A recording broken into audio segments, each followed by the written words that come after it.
So fundamental forces are of two types. Number one, gravitational force. Number two, electromagnetic force. Number three, weak nuclear force. And number four, strong nuclear force. So there are four type of fundamental forces are there in nature. Gravitational force, electromagnetic force, strong nuclear force and weak nuclear force. ये clear हुआ? Yes, sir. Now, right now we going to understand only the comparison between these four fundamental forces in terms of their strength. कौन सा force कौन से force से कितना strong के week है, बस अभी हम यही देख रहे हैं. तो उसके लिए मैंने आपको यह बताया था लास्ट क्लास में कि कोई भी एक सीक्वेंस याद करो ना, बाकी के सीक्वेंस ऑटोमेटिक याद हो जाएंगे. अब पहले कॉलम में देखो तो मैंने ग्रेविटेशनल फोर्स को रेफरेंस दिया है. मैंने बताया था जो रेफरेंस है you have to take that as 1. पर जो भी फोर्स को आप रेफरेंस लेते हो उसका वैल्यू आपको 1 लेना है. सो इलेक्ट्रोमैग्नेटिक फोर्स ग्रेविटेशनल फोर्स से कितना टाइम स्ट्रॉन्गर है, तो 10⁻37. ग्रेविटेशनल फोर्स से कितना स्ट्रॉन्ग है, तो 10⁻26. स्ट्रॉन्ग न्यूक्लियर फोर्स जो सबसे स्ट्रॉन्ग है वो ग्रेविटेशनल फोर्स से कितना स्ट्रॉन्ग है, तो 10⁻39. ये समझ में आया सबको? Yes, sir. बस तो हो गया ना.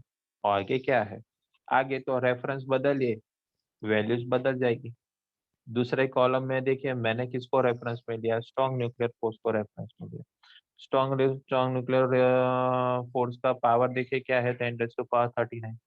अब जो आपको कंपेयर करने जाना है उसको आपको डिवाइड करते जाना है. मान लो मुझे ग्रेविटेशनल फोर्स का कंपैरिजन चाहिए स्ट्रॉन्ग न्यूक्लियर फोर्स के साथ, तो ग्रेविटेशनल फोर्स का वैल्यू 1, स्ट्रॉन्ग न्यूक्लियर फोर्स का पावर 39. 39 ऊपर आ जाएगा तो 10⁻39 हो जाएगा. तो वही वैल्यू आपको यहाँ पर मिल गया. फिर मान लो रेफरेंस बदल गया, अरे सॉरी रेफरेंस बदल नहीं गया, फोर्स बदल गया. फोर्स हो गया इलेक्ट्रोमैग्नेटिक फोर्स. इलेक्ट्रोमैग्नेटिक फोर्स का पावर क्या था जी, 37. स्ट्रॉन्ग न्यूक्लियर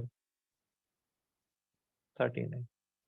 39 ऊपर आ जाएगा -39. 37 में से 39 निकालो तो रह जाएगा -2. देखिए -2 आ गया. इसी तरह से आप वीक न्यूक्लियर फोर्स के लिए भी सॉल्व कर सकते. अभी आया क्या समझ में? Yes, sir. तो बेसिकली मैं तो आपको इतना ही सजेस्ट करूंगा कि सिर्फ आप एक कॉलम याद करिए ना यार, बहुत हो गया. एक ही कॉलम, ये एक कॉलम से आपको हर एक के आंसर्स मिल जाएंगे कि कौन सा फोर्स दूसरे फोर्स से स्ट्रॉन्ग कितना, वीक कितना. स्ट्रॉन्ग कितना और वीक कितना, सिर्फ ये पहले कॉलम का वैल्यू आपको याद रखना होगा, याद रहना चाहिए, तो आपको हर एक क्वेश्चन का आंसर आ जाएगा. अब बात यह है कि कैसे क्वेश्चंस पूछे जा सकते हैं जी, वो भी रेडी है नीचे आप देखिए ना. पहला क्वेश्चन ये पूछा गया है कि स्ट्रॉन्ग न्यूक्लियर फोर्स कितना स्ट्रॉन्गर है कंपेयर टू ग्रेविटेशनल फोर्स, वो तो अभी हमने देखा है 10⁻39. वीक न्यूक्लियर फोर्स कितना टाइम स्ट्रॉन्गर है कंपेयर टू ग्रेविटेशनल फोर्स, तो देखिए ना वीक न्यूक्लियर का फोर्स 26 है, 10⁻26. ग्रेविटेशनल फोर्स 1 है. फिर इलेक्ट्रोमैग्नेटिक फोर्स कितना टाइम स्ट्रॉन्गर है ग्रेविटेशनल फोर्स से, अरे वो भी देखिए ना 10⁻37. ग्रेविटेशनल तो 1 है. ऐसे ऐसे कन्वर्जन्स पूछे जाते हैं, ऐसे ऐसे कन्वर्जन्स पूछे जाते हैं.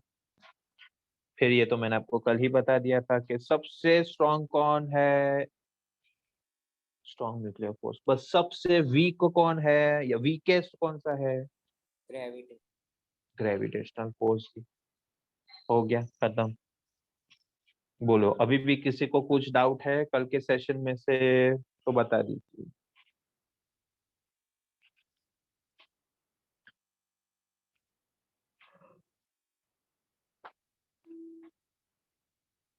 हाँ जी बोलिए, है किसी को डाउट?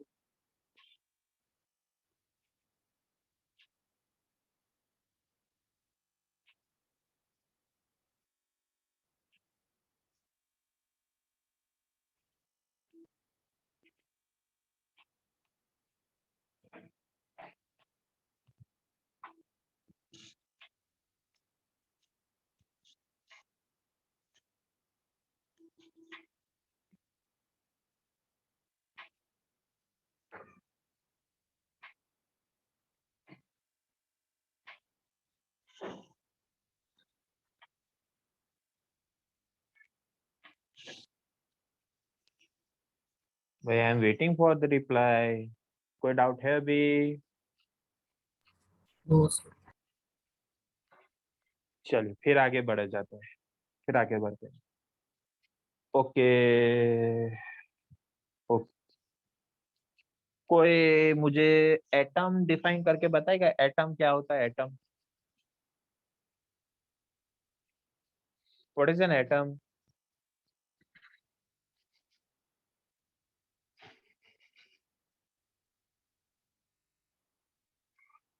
हाँ जी, कोई भी नहीं? Sir hmm. Sir particle of matter. क्या जी? It is a particle of matter. Particle of matter. फिर ये दोनों फ्रेंड्स ने दोनों सेम आंसर बताया, तीन तीन लोगों ने सेम आंसर बताया, तीनों लड़की। आर्या कह रही है atom is the smallest particle, Riya कह रही है smallest particle of an element, Kishita is saying smallest element of a chemical element. ओ हो, यानी स्मॉलेस्ट पार्टिकल तो है ऐसा आपको पता ही है। चलिए, वेरी गुड। कोई बताएगा कि एटम के अंदर क्या होता है? न्यूक्लियस अरे न्यूट्रॉन, इलेक्ट्रॉन और प्रोटॉन। पार्टिकल्स हो गए, बट ये प्रोटॉन न्यूट्रॉन्स कहाँ पर मिलेंगे? प्रोटॉन सेंटर में और इलेक्ट्रॉन आजू बाजू। और वो सेंटर को क्या कहते हैं? उस रीजन को कुछ बोलते हैं ना, जिसके अंदर प्रोटॉन्स और न्यूट्रॉन्स मिलते हैं। न्यूक्लियस। हाँ जी, करेक्ट आंसर, न्यूक्लियस। तो न्यूक्लियस के अंदर कौन कौन से पार्टिकल्स होते हैं? तो प्रोटॉन्स और न्यूट्रॉन्स। उसके आजू बाजू घूमते कौन है? इलेक्ट्रॉन्स। इस इलेक्ट्रॉन। पूरे अरेंजमेंट को, इस पूरे स्ट्रक्चर को एटम कहा जाता है। वे पर प्रोटॉन्स और न्यूट्रॉन्स बनते किससे है? तो प्रोटॉन्स और neutrons are made up of quarks. Quarks, proton और न्यूट्रॉन्स जो होते हैं वो एक पार्टिकल से बनते हैं जिसका नाम है क्वार्क्स। अब क्वार्क्स कितने टाइप्स के होते हैं? तो एक्चुअली तो 6 टाइप के होते हैं, बट हम सिर्फ 2 पार्ट के ही अभी सीखेंगे, क्योंकि हमारे सिलेबस में भी 2 पार्ट के, इवन 12th के सिलेबस में भी ही 2 पार्ट्स ही है। So quarks are nothing but 6 types, but right now we're going to understand only first is up quark, another is down quark. Up quark का charge होता है, it is represented by symbol U, and it is having a charge of +2/3e. There are 2 types of quark. First is up quark represented by symbol U, and its charge is +2/3e. +2/3e. Sir +2/3e। हाँ जी, बोलिए। Sir capital you या small? हाँ, capital you. आपको अभी जो लिखना है वो लिख सकते हो, क्योंकि ये मैं थोड़ा टेक्स्ट बुक से अलग आपको सिखा रहा हूँ, यानी टेक्स्ट बुक से एक्स्ट्रा है, टेक्स्ट बुक में ये आपको नहीं मिलेगा। शायद से क्वार्क मेंशन किया होगा, बट कितने टाइप के क्वार्क है, उसका चार्ज का, ये सब कुछ मेंशन नहीं किया होगा, ये सब कुछ एक्स्ट्रा में है। तो you can take a small U also, capital U, small, जो भी आपको लेना हो ले सकते हो आप, इट्स अप टू यू। पर अभी के लिए नोट्स में कैपिटल यू है, अभी के लिए नोट्स में ये कैपिटल यू सिंबल है। तो सिमिलरली डाउन क्वार्क क्या हो जाएगा जी?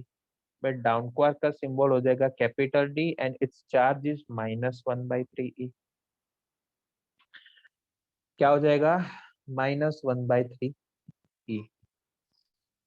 ठीक है। चलिए, अभी मैं इस नोट्स का थोड़ा सा ओरिएंटेशन बदल देता हूँ, क्योंकि मुझे आगे समझाना है। चलिए,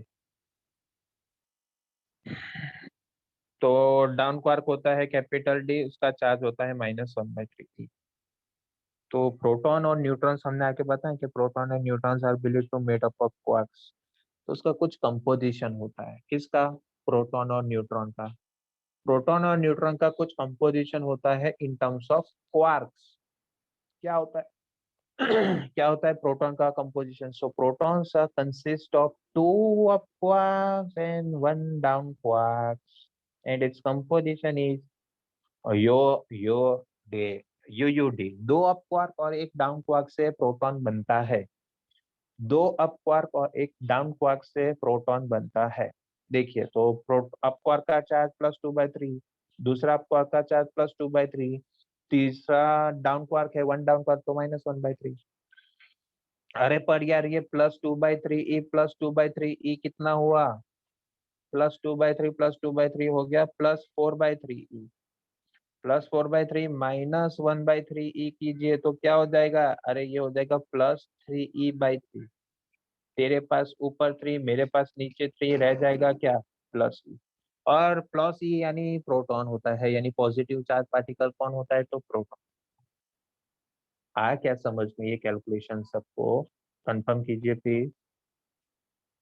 के सुपर बाउंसर गया, हाँ, गूगली चला गया,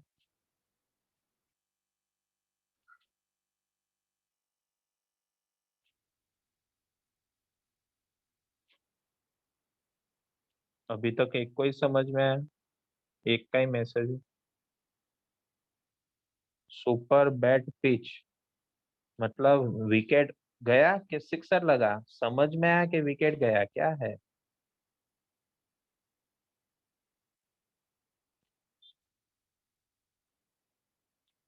फॉर्मूला एक बार समझाओ। चले मैं रिपीट पूरा लिख कर ही बता देता हूँ यार, कोई जरूरत, चलिए, नो प्रॉब्लम,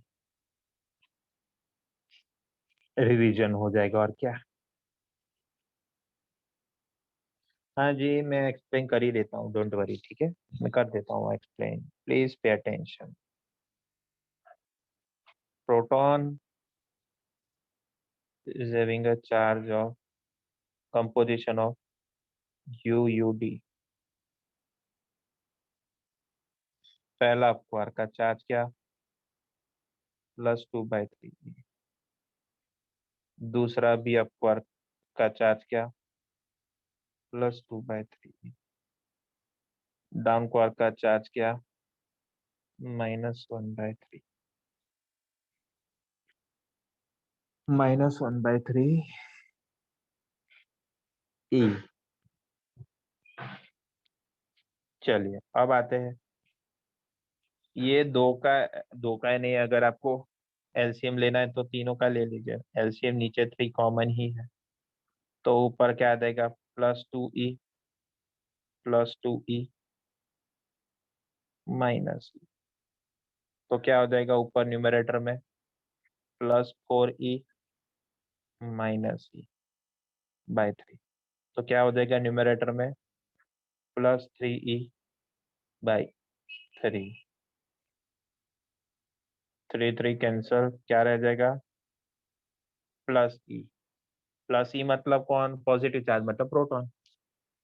अभी आया समझ में सबको? Yes sir.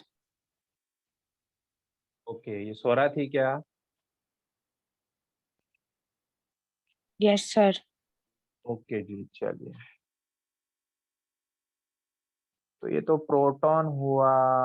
Proton proton proton. अभी मुझे सीखना है न्यूट्रॉन न्यूट्रॉन न्यूट्रॉन। चलिए, तो न्यूट्रॉन का क्या कंपोजिशन है? न्यूट्रॉन का क्या कंपोजिशन? प्रोटॉन का कंपोजिशन था 2 अपवर्क 1 डाउनवर्क। तो न्यूट्रॉन का कंपोजिशन क्या है? न्यूट्रॉन का कंपोजिशन है यूडीडी, 1 अपवर्क 2 डाउनवर्क।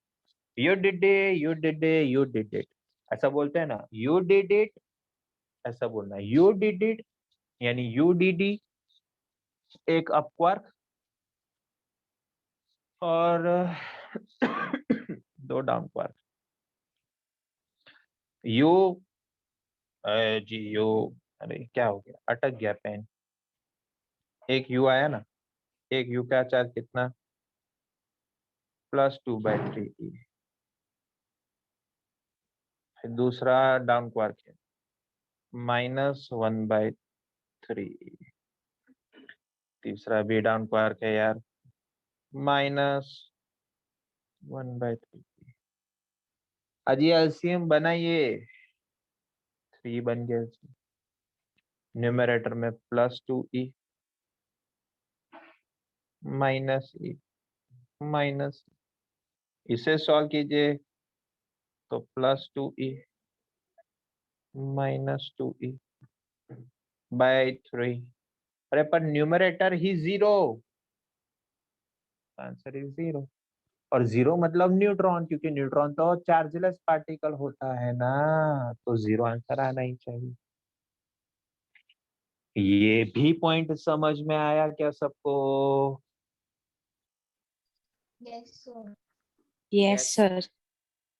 ये पहला धीमे से आवाज था तो आर्या होगी, दूसरा थोड़ा सा टोन प्रॉपर सुनाई दिया तो मतलब स्वरा होगी, if I am not wrong. ये आर्या क्या पहले से इतना धीमे बोलती है कि सिर्फ फिजिक्स के सेशन में ही उसका आवाज धीमे हो जाता है आर्या जी? No sir. घर पे बोलागा खबरदार फिजिक्स के सेशन में तूने ऊंची आवाज में बात की, तो ऐसा तो नहीं है ना? No sir. चलिए तो बराबर है।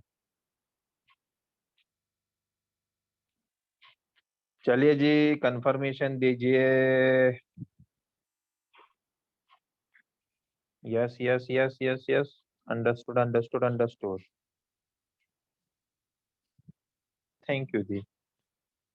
अब मैंने दो आपको कंसेप्ट एक्सप्लेन कर दिए, एक प्रोटॉन और न्यूट्रॉन। कोई अगर मुझे यहाँ पर बता पाएगा कि इलेक्ट्रॉन का सिमिलरली क्या होगा composition in terms of up quark and down quark, please बताइए मुझे। -C चार्ज पर। हाँ माइनस ही करेक्ट, लेकिन कंपोजिशन क्या, वो तो आप मुझे चार्ज बता रहे हो।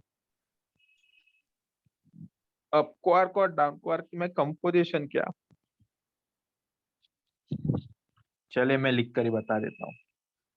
अरे वाह नक्षत्र भाई, करेक्ट आंसर, वेरी गुड। नक्षत्र ने आंसर बता दिया, फैंटास्टिक। हाँ चलिए मैं लिखकर बताता हूँ जो नक्षत्र ने बताया मुझे।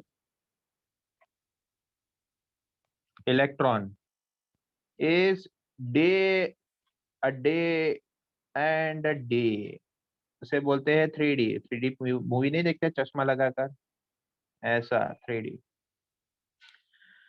पहला डाउन क्वार्क -1/3, दूसरा डाउन क्वार्क -1/3, तीसरा डाउन क्वार्क -1/3।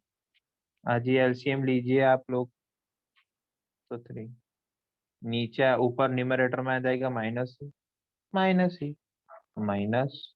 अरे तीसरे वाले ई को क्या हो गया, बीमार हो गया, माइनस ही अभी आया, तो ये हो जाएगा -3E/E,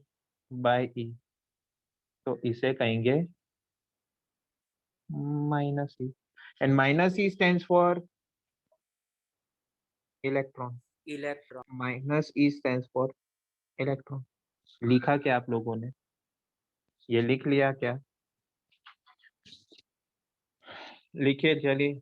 इलेक्ट्रॉन का तो कंपोजिशन लिखो ही मेरे सामने, अभी लिखो लिखो लिखो लिखो।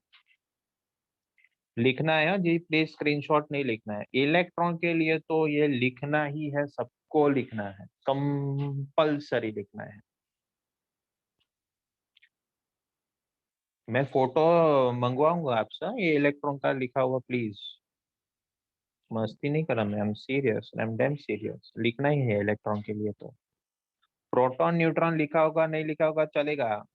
ये क्यों मैं इतना फोर्स कर रहा हूँ इलेक्ट्रॉन के, क्योंकि नोट्स में नहीं लिखा है। नोट्स में प्रोटॉन न्यूट्रॉन का मिल जाएगा, इलेक्ट्रॉन का कौन बताएगा फिर आपको, इसलिए लिखना जरूरी है। लिखिए आप लोग, हो जाए तो मुझे इन्फॉर्म कीजिए, चैट बॉक्स में रिप्लाई कीजिए। पहला आंसर आ गया रिया का के डन, ठीक है। सर हो गया। हाँ जी। हो गए सर। नक्षत्र डन, देवम डन, देव डन, वेदांत डन, स्वरा डन, आर्या डन। कौन बाकी? किशिता बाकी,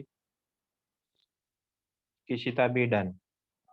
अब आप लोग ने सबने लिख लिया है ना, तो आपके पास पेन तो हो गए ना डेफिनेटली। पेन लेकर इसमें बड़ा सा ऐसा क्रॉस मार दीजिए प्लीज। अब पूछो क्यों, क्यों क्रॉस मारा, क्रॉस क्यों लगाया हमने? बता पाएगा कोई? कोई बता पाएगा क्रॉस क्यों किया हमने? Sir, because electron is not made up of quarks. Correct answer. तो हमने स्टार्टिंग में ही तो बताया था कि क्वार्क्स किसके लिए काम लगता है? Protons and neutrons. Protons and neutrons are believe to made up of quarks. और प्रोटॉन न्यूट्रॉन किस में होते हैं यार? किसके अंदर होते हैं? प्रोटॉन और न्यूट्रॉन्स किसके अंदर होते हैं? बोलिए। Nucleus. न्यूक्लियस के अंदर। क्या इलेक्ट्रॉन न्यूक्लियस के अंदर होता है? No sir. तो कैसे फिर इलेक्ट्रॉन के लिए ये आएगा कॉन्फ़िगरेशन के कंपोजिशन? पॉसिबल ही नहीं है। तो एडजस्ट तो मस्त हो जाता है 3D है, नाम में भी देखिए 3D। पर ये गलत कंसेप्ट है यार, ये गलत कंसेप्ट है। इसमें फिजिक्स का खून हो जाता है। और अगर आप ये एग्जाम में लिखते हो तो फिर आप लोग खून ही बन जाते हो। हाँ, फिर कोर्ट डिसाइड करेगा आपको क्या सजा देना है। तो ये गलत कंसेप्ट है my dear students. Please try to understand. Though we are getting the complete formula of minus E by taking a 3 down quark, but this entire concept is wrong. Because for electron, we can't take the composition of quarks because electron is outside the nucleus, while quarks are present inside the nucleus. समझ में आया क्या सबको? ये लिखना पड़ेगा, लिखा हो सबने तो मस्त है सर। मैंने क्रॉस किया ना, वैसे आप लोग भी क्रॉस करो ताकि आपको याद रहे, क्योंकि 12th में ये फिर से मैं क्वेश्चन पूछूंगा आपको 1 साल के बाद, परफेक्ट 1 साल के बाद। क्रॉस करिए, करके फिर मुझे मस्त फोटो भेजिएगा उसका कि लिखा है। हाँ, मेरे पास भी प्रूफ है कि इसने इतने लोगों ने लिखा था। समझ में आ गया ना सबको रीजन? Yes sir.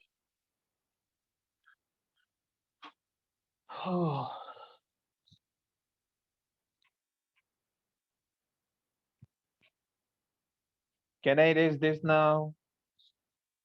और यही रीजन है Yes. क्यों इलेक्ट्रॉन के लिए नोट्स में नहीं लिखा है, क्योंकि वो पॉसिबल ही नहीं है।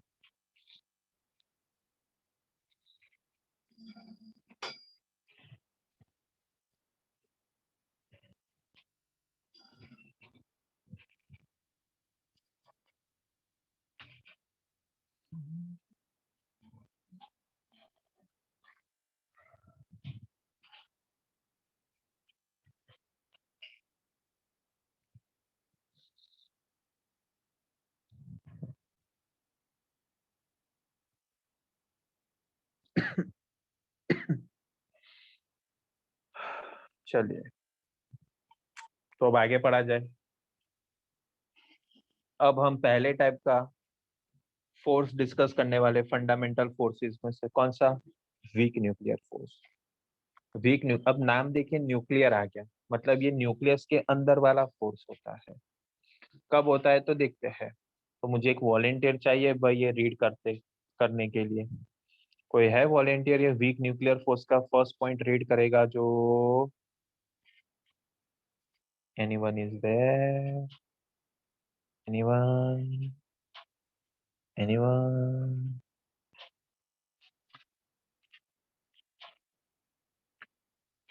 देखिए फिर से पार्टिसिपेशन 0।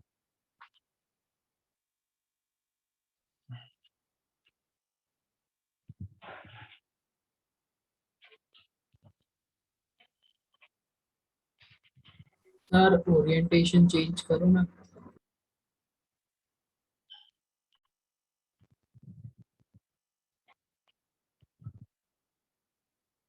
क्या हुआ वेदांत को? कुछ प्रॉब्लम हो क्या?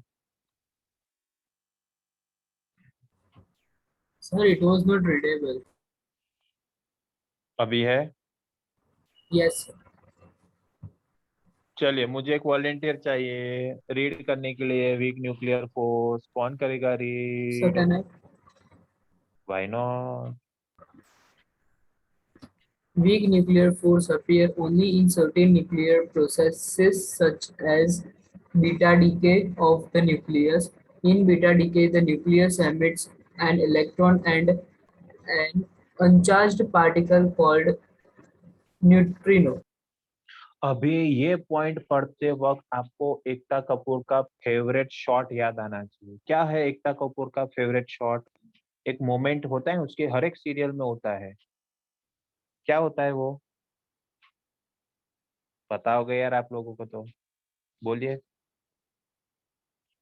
चले चले चले, घर पे कोई तो कोई सीरियल देखता ही होगा एकता कपूर का, क्या पहले देखता होगा? एकता कपूर का फेवरेट शॉट क्या होता है? बोलिए।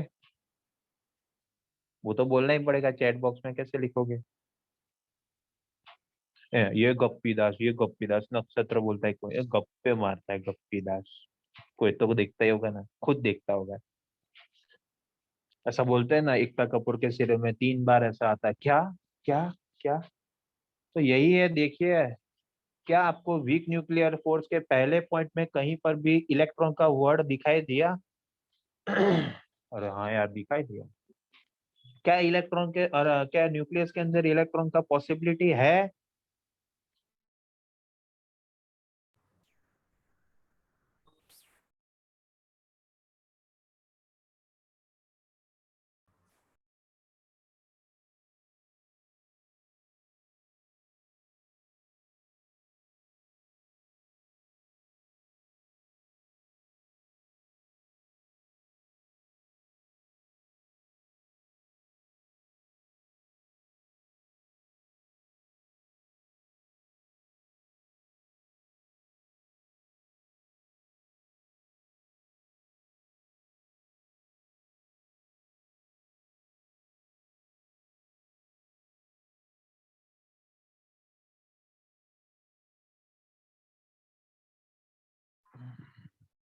भाई सॉरी जी, नेटवर्क ग्लिच हो गया था मेरे ख्याल से।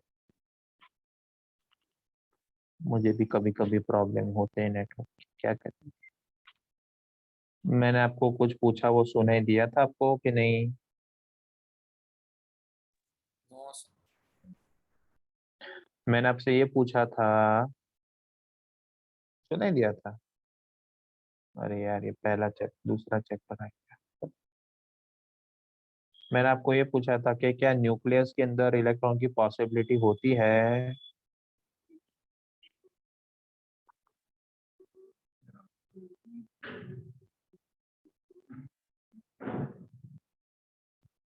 No sir.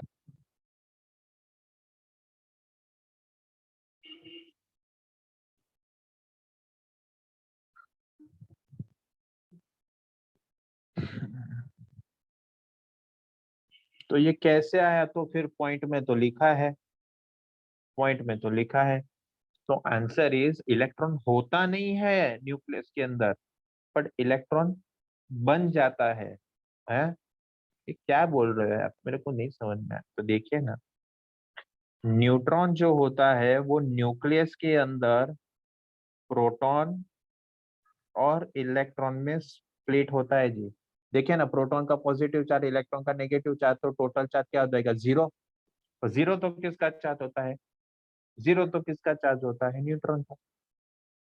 तो क्या न्यूक्लियस के अंदर प्रोटॉन तो और न्यूट्रॉन तो होते हैं ना? हाँ, न्यूट्रॉन तो, न्यूट्रॉन प्रोटॉन और इलेक्ट्रॉन में स्प्लिट हो जाएगा, इसलिए यहाँ पर न्यूक्लियस में हम इलेक्ट्रॉन का मेंशन कर रहे हैं। तो जब ये इलेक्ट्रॉन प्रोटॉन का पेयर बनेगा ना, तो इलेक्ट्रॉन के साथ एक दूसरा पार्टिकल आ जाएगा जिसे हम बोलते हैं वी बार, जिसे हम कहते हैं एंटी न्यूट्रिनो। Anti neutrino. तो ये एंटी न्यूट्रिनो का रिएक्शन, रिएक्शन नहीं कह सकते, इंटरएक्शन, जब ये एंटी न्यूट्रिनो इलेक्ट्रॉन के प्रोटॉन के साथ अट्रैक्ट के रिपेल होगा, उस फोर्स का नाम होता है वीक न्यूक्लियर फोर्स। और ये आप कहाँ पर पढ़ोगे? तो केमिस्ट्री में आएगा शायद से, और केमिस्ट्री में आप नहीं आएगा तो फिजिक्स में तो हम 12th स्टैंडर्ड में, हम 12th चैप्टर में तो एटम के अंदर पढ़ेंगे ही पढ़ेंगे, न्यूक्लियस के अंदर 13th चैप्टर में भी हम पढ़ेंगे ही पढ़ेंगे। समझ में आया क्या? ये इक्वेशन लिखना हो तो आप लोग लिख सकते हो कि जब न्यूट्रॉन प्रोटॉन और इलेक्ट्रॉन में स्प्लिट होता है तो इलेक्ट्रॉन के साथ एक दूसरा सब पार्टिकल भी आएगा जिसका नाम है एंटी न्यूट्रिनो। और ये एंटी न्यूट्रिनो का इंटरेक्शन जब प्रोटॉन के इलेक्ट्रॉन के साथ होगा, उसे हम कहेंगे कि that is interacting with a force known as a weak nuclear force. गया सबके दिमाग में ये कि बाउंसर गया फिर से, सर नहीं समझ में। और अब बाप रे, तो क्या करे क्या ना करे, ये कैसी मुश्किल है। देवम भाई, क्या आप क्रिकेट मैच देखते हो? यस क्या आप क्रिस गेल को खेलते हुए देखा है? Yes sir. क्या आपने मलिंगा का बॉलिंग देखा है? Yes sir. हाँ जी, देखा है। Very good very good. तो ये टाइम पास नहीं कर रहे, हम समझ ही रहे। मान लीजिए मलिंगा ने बॉलिंग की, मस्त खींच के यॉर्कर डाला, हाँ, पोलार्ड ने हिट किया, लेकिन इतना जोर से मलिंगा भाई ने बॉल फेंका था ना कि पोलार्ड का जब उसने हिट किया, उसने भी फुल फॉर्म में हिट किया, बोलेगा तो ये बॉल पे तो मैं 6 मार के ही दिखाऊंगा, तो उसने भी खींच कर शॉट लगा दिया, पर हुआ ये, बैट टूट गया। अब उसका हैंडल उसके हाथ में है और आगे का वुडन पोर्शन टूट कर कहीं चला गया। तो मान लीजिए बॉल जो है प्रोटॉन है, बॉल जो है प्रोटॉन है, पूरा, अरे सॉरी, पूरा बैट जो है, पूरा बैट वो न्यूट्रॉन था, पूरा बैट न्यूट्रॉन था। अब उसके तो 2 पार्ट हो गए ना जी, हाँ के ना? Yes sir. बॉल डालने से पहले पूरा बैट था पोलार्ड के हाथ में, यानी न्यूट्रॉन था, ऐसा समझ में आया जी? Yes sir. लेकिन जब मलिंगा ने खींच कर यॉर्कर डाला तो पोलार्ड भाई ने खींच कर शॉट भी मारा, बैट टूट गया, हैंडल उसके हाथ में रहा और आगे का वुडन पोर्शन ग्राउंड पर कहीं पर गिर गया। तो अब उसके 2 पार्ट हो गए, हैंडल और बैट के, वुड, हैंडल और वुड। हैंडल को मान लो प्रोटॉन है और वुड को मान लो इलेक्ट्रॉन है, हाँ कि ना? Yes sir. अरे बट जब वो बैट टूटेगा तो कुछ ना कुछ छोटे छोटे वुडन पीस तो वहीं ग्राउंड पर गिर जाएंगे ना, छोटे छोटे छोटे पीसेस। हाँ। वो छोटे छोटे पीसेस को क्या कहेंगे? एंटी इलेक्ट्रॉन, अरे एंटी न्यूट्रिनो। अब तू जब जोड़ने जाएगा पूरे बैट को वापस, तो क्या तू वो छोटे छोटे पॉइंट्स को भी वापस ज्वाइंट करेगा? मान ले छोटे छोटे वुडन पीस को भी तूने ज्वाइंट कर दिया, तब वो छोटे छोटे वुडन पीस हैंडल और बाकी के वुड के साथ जब चिपक जाएंगे, तो मान ले वो जो फोर्स बनाना, वो वीक न्यूक्लियर फोर्स है। अरे बाप रे, हाय मैं तो थक गया भाई साहब, समझ में आया? Yes sir. बोलिए। अरे ये मैंने जो डायलॉग बोला, मैं तो थक गया भाई साहब, ये किसका डायलॉग है, पता है किसी को? हाँ जी, फेवरेट कॉमेडी सीरियल था, किसको याद है वो कैरेक्टर? आज वाह, किसी ते को पता है। ये हंसा का डायलॉग था। कौन सा सीरियल था? खाने का कुछ सीरियल था, ऐसा याद आता है मुझे।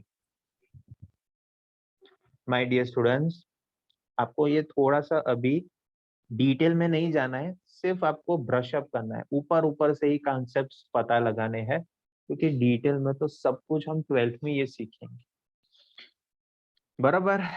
सर चलिए इसका फिर। नाम। कौन सा नाम? खिचड़ी सीरियल है ना? नो सर, वो एंट्रियो, क्या नाम था?